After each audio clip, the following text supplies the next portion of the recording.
Nós estamos de volta com o compromisso de unificar o povo brasileiro, acabar com o ódio, não acabar com as divergências, mas acabar com o ódio, fazer política de forma civilizada e, ao mesmo tempo em que a gente vai unificar esse país em torno dos interesses do próprio país, a gente vai ter que reconstruir esse país.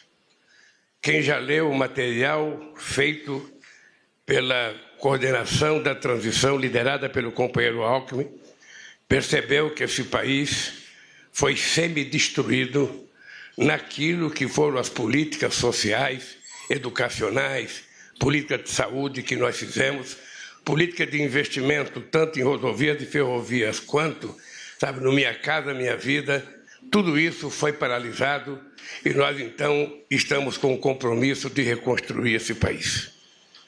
Mas é importante a gente ressalvar o momento em que se deu essas eleições, as eleições mais difíceis que eu acho que todos nós participamos, uma quantidade em dinheiro difícil de ser mensurada em reais, quem sabe seja necessário mensurar em dólar a quantidade de dinheiro que foi utilizado na perspectiva de perpetuar um governo autoritário, um governo que é responsável pela morte de grande parte das 700 mil pessoas que morreram no Covid por desleixo, por desrespeito e por muita ignorância do conjunto do governo. Então, vocês sabem que a nossa tarefa é uma tarefa árdua, mas é uma tarefa nobre, porque a gente vai ter que entregar esse país melhor, esse país mais saudável do ponto de vista da saúde mesmo, mais saudável do ponto de vista do ganho da massa salarial, mais saudável do ponto de vista dos pequenos e médios empreendedores desse país, dos pequenos e médios produtores rurais, mais saudável do ponto de vista da educação e mais saudável do ponto de vista da civilidade. Esse país vai voltar a viver democracia. E isso foi mostrado na nossa posse. Eu recebi um telefonema de uma pessoa importante que vocês conhecem, talvez um dos melhores escritores do país, o Fernando de Moraes. Fernando de Moraes me telefonou para dizer o seguinte: ele tinha participado da posse na Argentina em 1972. E ele dizia que aquela posse da Argentina tinha sido a posse mais bonita que ele tinha visto. E depois da nossa posse, para vocês, bateram de 10-0 na posse que eu achava mais bonita da história da eleição no mundo. E eu penso que nenhum de nós jamais tinha visto um povo emocionado, um povo motivado, como nós vimos na nossa posse. Há muito tempo a gente não via tanta alegria, tanto sorriso estampado na fisionomia de homens, mulheres, crianças, velhos. Ou seja, as pessoas parecem que estavam se encontrando consigo mesmo. E nós queremos que isso aconteça todo dia. É preciso acabar com as brigas familiares. Durante esse processo dos últimos 4 anos, teve famílias que pais não conversavam mais com filhos, que sogro não conversava mais com nora, que nora não conversava mais com a sogra, que filho não conversava com o pai, irmão não conversava com o irmão, primo não conversava com o primo, tudo estabelecido pelo ódio que foi colocado em prática nesse país. E a nossa posse mostrou que é possível a gente fazer esse país voltar a sorrir. É possível fazer essas pessoas voltarem a sonhar. E a nossa obrigação é de transformar esse sonho em realidade. Esse é o compromisso de cada companheiro e de cada companheira que assumiu esse ministério. Nós não somos um governo de um pensamento único. Não somos um governo de uma filosofia única. Não somos um governo, sabe, de apenas pessoas iguais. Nós somos um governo de pessoas diferentes. E o que é importante é que a gente, pensando diferente, tem que fazer o esforço para que na construção do nosso processo de reconstrução desse país, a gente pense igual, a gente construa igual. Eu fico muito feliz quando eu vejo um homem do agronegócio como ministro da Agricultura, como o companheiro Fávaro. Ou seja, eu penso que o Fávaro é a perspectiva que nós temos de fazer com que as pessoas sérias, os homens de negócio do agronegócio, os empresários de verdade que sabem a responsabilidade da produção de alimento nesse país, que sabem a necessidade da produção sem precisar ofender ou adentrar a floresta amazônica, ou a Pantanal, ou qualquer outro bioma que tem que ser protegido. Esse empresário que produz de forma responsável será por nós muito respeitado e muito bem tratado. Agora, aqueles que quiserem temar e continuar desrespeitando a lei, invadindo o que não pode ser invadido, usando o agrotóxico que não pode ser usado, a força da lei imperará sobre eles e nós vamos exigir que a lei seja cumprida, porque nesse país tudo vale. A única coisa que não vale é o cidadão bandido achar que pode desrespeitar a boa vontade da sociedade brasileira, a nossa Constituição e a nossa legislação. Todos nós sabemos o compromisso extraordinário que nós assumimos durante a campanha com a volta do crescimento desse país, com a geração de empregos e com o crescimento da massa salarial. É possível a gente fazer a economia voltar a crescer, é possível a gente voltar a crescer com muita responsabilidade, é possível a gente voltar a crescer com distribuição de renda e de riqueza, e é possível a gente gerar um emprego em que garanta ao trabalhador um pouco de seguridade social. Nós queremos efetivamente investir muito no fortalecimento do sistema cooperativo nesse país. Queremos investir muito no micro e pequeno empreendedor. Queremos investir muito no pequeno e médio empresário. Mas nós queremos que o trabalhador tenha um mínimo de seguridade social, que ele tenha garantia de previdência, que ele tenha garantia de registro, que ele tenha garantia de que quando, por motivo qualquer, ele estiver em possibilidade de trabalhar, o Estado garanta a ele o mínimo de segurança, porque senão a gente não terá um mundo de trabalho sadio e saudável, a gente terá um mundo de barbárie. Todo mundo sabe o nosso compromisso com a educação. E na educação eu fiz questão de convidar o companheiro Camilo para ser o ministro da Educação, porque dentre todos os estados brasileiros, o Ceará é o estado que ao longo de muitos anos vem tendo a mais importante história de educação fundamental e de ensino básico. Ou seja, inclusive talvez seja o estado com mais quantidade de escolas em tempo integral. E quando eu trouxe o Camila, eu também queria trazer a Isolda, que é a secretária nacional de Educação Básica, porque sobre as costas dela pesa também a responsabilidade de ter sido uma grande educadora e, portanto, meu caro Camilo, você sabe que você tem responsabilidade. A semana que vem, eu já quero ter uma reunião com você para discutir o que a gente vai visitar, sabe, de reforma em escola, porque nós temos 4.000 obras na área da educação paralisadas. Eu não sei se é creche, não sei se é universidade, não sei se é Instituto Federal, mas o que tiver, a gente vai ter que colocar a mão na massa para que a gente possa produzir e reconstruir, melhorando a educação, gerando emprego e pagando os salários que o povo brasileiro precisa ganhar. Porque, na verdade, o que dá mais orgulho ao povo é trabalhar e, pelo seu trabalho, receber o seu salário e sustentar a sua família.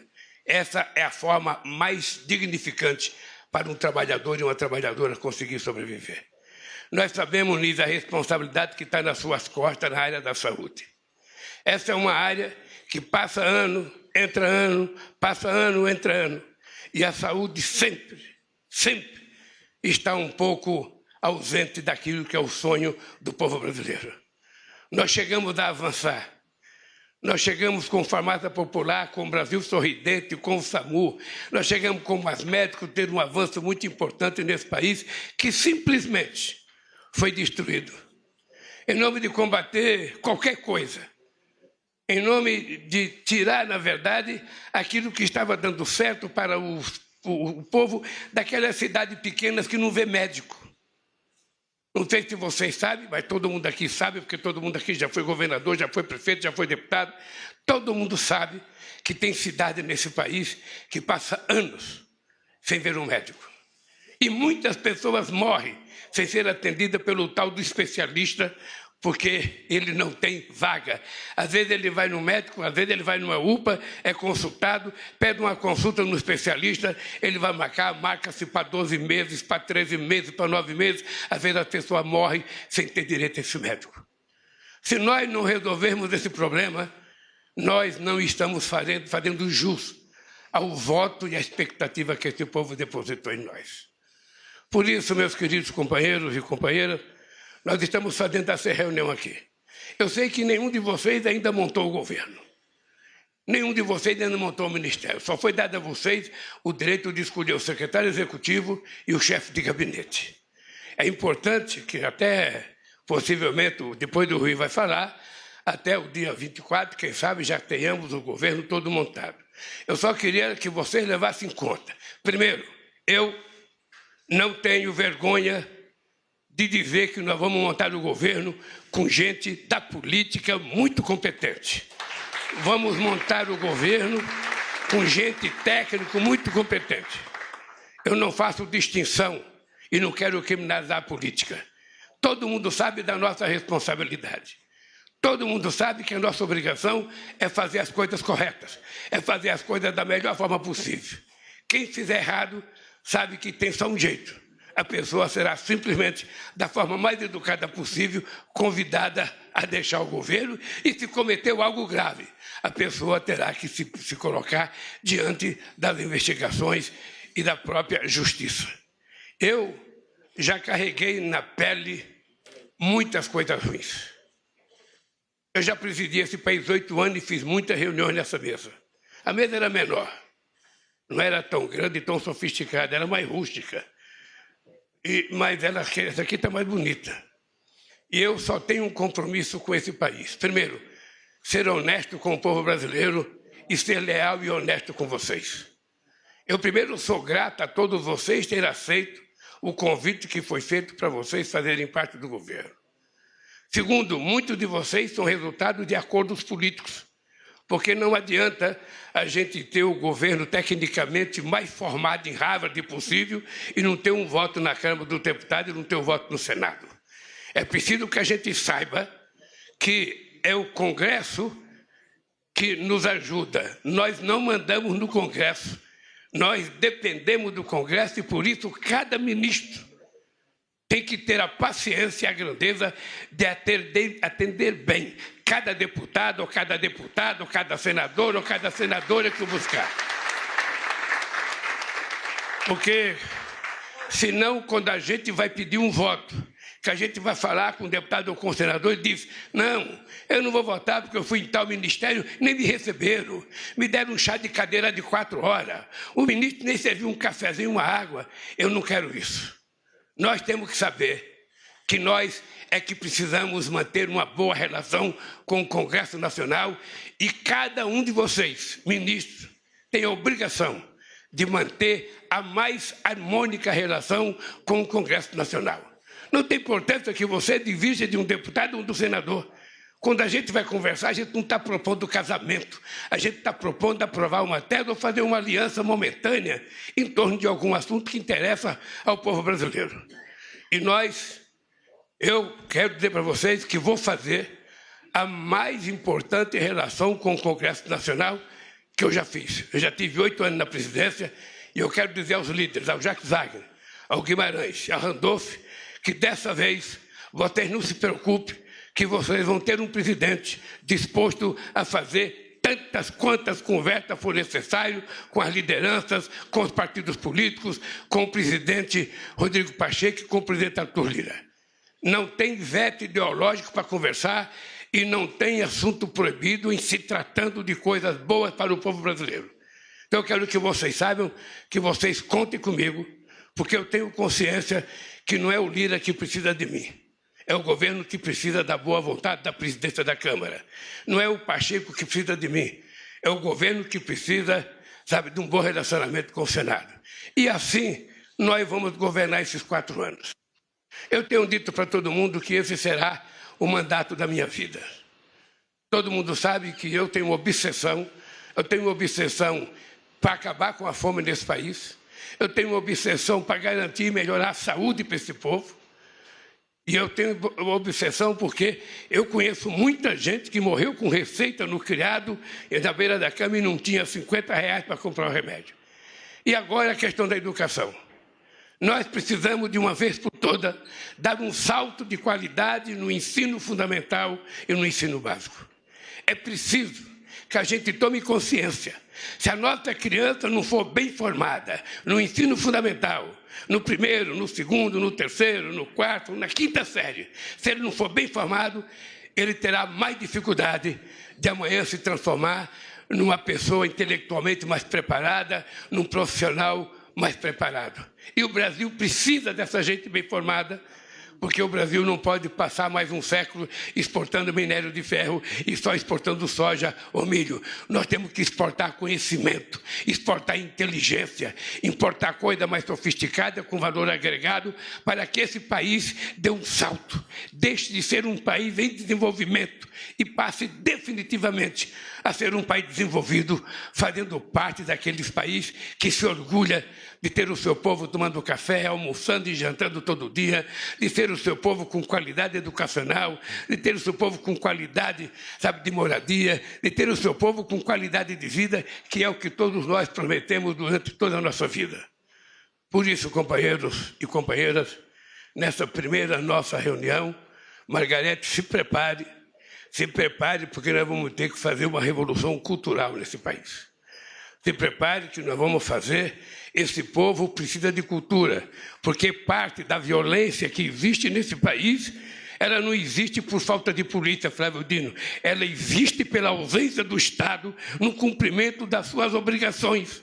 Está faltando escola, está faltando saúde, está faltando lazer, está faltando esporte, está faltando quase tudo. Um jovem sem área de lazer, um jovem que mora num barraco de 3 ou 4 metros quadrados, que quando abre a porta não tem 1 metro quadrado para ele brincar.